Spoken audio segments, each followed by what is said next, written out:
נשיאת בית המשפט העליון השופטת מרים נאור, שרים וראשי מפלגות, שגרירים, distinguished ministers, politicians, the head of the president of the IDC, Professor Herzliya Reichman, Professor Alex Mintz, the CEO of the President's Residence, Har El Toui, the members of the steering committee, distinguished guests. Good afternoon and welcome to the opening session of the 16th Herzliya Conference. The Herzliya Conference, which was founded in the year 2000, has become a platform where the leaders of Israel's political, economic, and academic centers discuss the resilience and future of the State of Israel. It seems that the unique aspect of this platform is that it continues to work even after the headlines have died down. Bialik, in his article in 1917 about Halakha and Agadah, wrote as follows: Judaism that is entirely legend is like iron that has been placed in the oven and not placed afterwards in cold water. They took iron, they put it in the fire, but didn't cool it down. An aspiration of the heart, goodwill, an awakening of the spirit, an internal sense of duty, all these things are very good and effective when afterwards they are followed by action. Hard work, hard like iron, and a cruel duty. Bialik wants to shake us out of the world of legend and return us to the world of action, to shake us out of the world of words and bring us back to the world of action. Ladies and gentlemen, the initiative to start the first day in the President's Residence was born with the speech given by the President last year at the Herzliya Conference, the speech that was called the tribe speech that reverberated in Israel and throughout the world. In the speech, he talked about the demographic and cultural revolution that Israel has been experiencing in the past decades. He called it the New Israeli Agenda, in which 4 sectors, secular, modern Orthodox, ultra-Orthodox, and Arabs, are becoming closer to one another in size. The President's speech reflected his vision to create a new shared Israeli hope for the various sectors that make up Israeli society. We have gathered here today to discuss the vision that was discussed in the President's speech and the dilemmas that he raised. And the question, is a shared Israeli hope a vision or a dream? Later today, we will hear from the President and from ministers, Knesset members, the President of the Supreme Court, and many others. In wake of the President's speech, the Institute for Policy and Strategy set up a diverse professional steering committee that discussed the basic questions that stem from the changes that Israeli society is undergoing. The steering committee includes 29 members and is made up of representatives of the 4 sectors and is headed by Professor Herzliya Reichman, the president and founder of the IDC, and Professor Alex Mintz, the head of the Institute for Policy and Strategy, the IDS Herzliya. I would like to call upon Professor Mintz, the head of the Israeli Association for Political Science and the head of the IDS, to say a few words.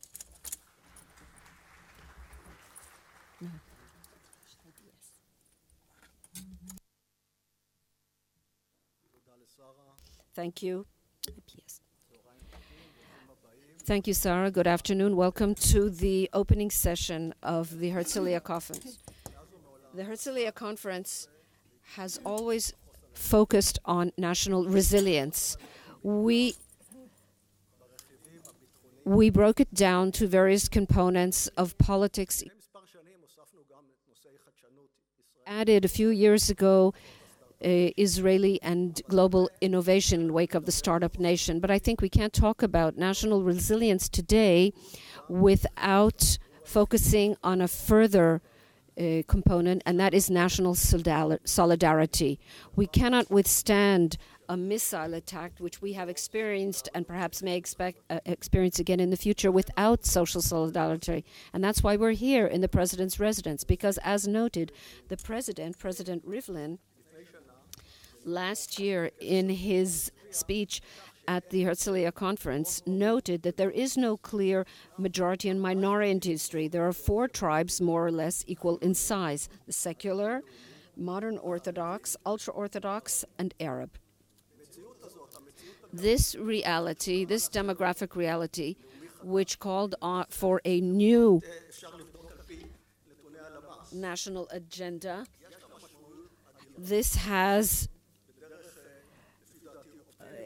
and in this optimistic way, he found a way for this hope to be expressed. And we are here in the President's residence together with the wonderful staff of the residence headed by Harel Tubi, the CEO, and Ronnie Harel and others. We've been working for the past year with the steering committee, and we submitted a report with recommendations, which I will discuss later on. Israeli society can be a startup for everyone, or it can be a rifted, torn society, a poor society with huge gaps. As Dana Weiss, one of the members of the steering committee, said, it could almost be a third world nation. It's up to us to make the change. We must contend with the demographic reality, which also has technological, social, economic, and security impacts, and sharing the burden and so on. I'll give you an example. Half of the population in Israel has not adopted the Zionist ethos. Half of the population doesn't serve in the IDF. These are just 2 of the implications.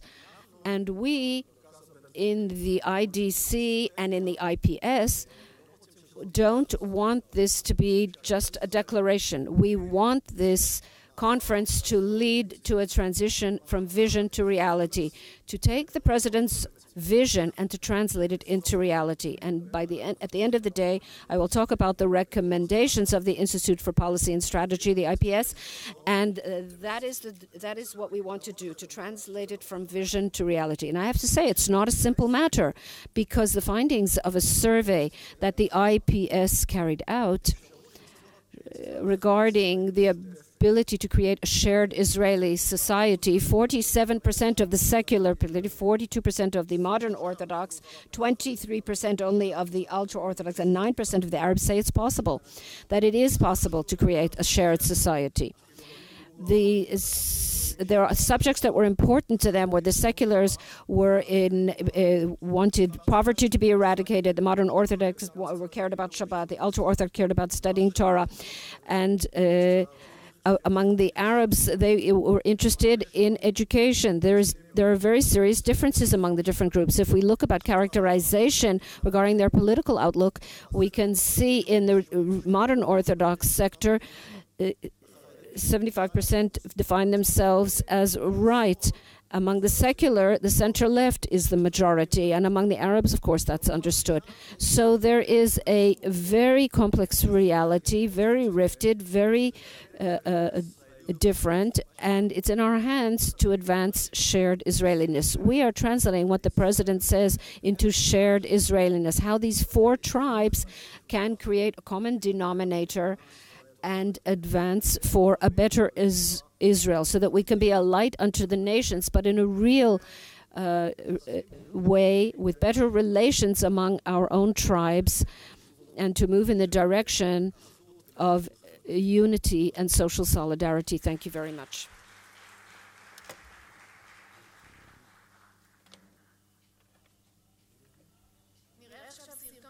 We'll now see a short clip that will present the essence of the President's speech last year.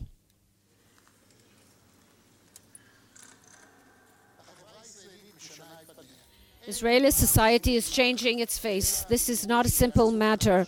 These are things that will reconstitute our identity as Israelis.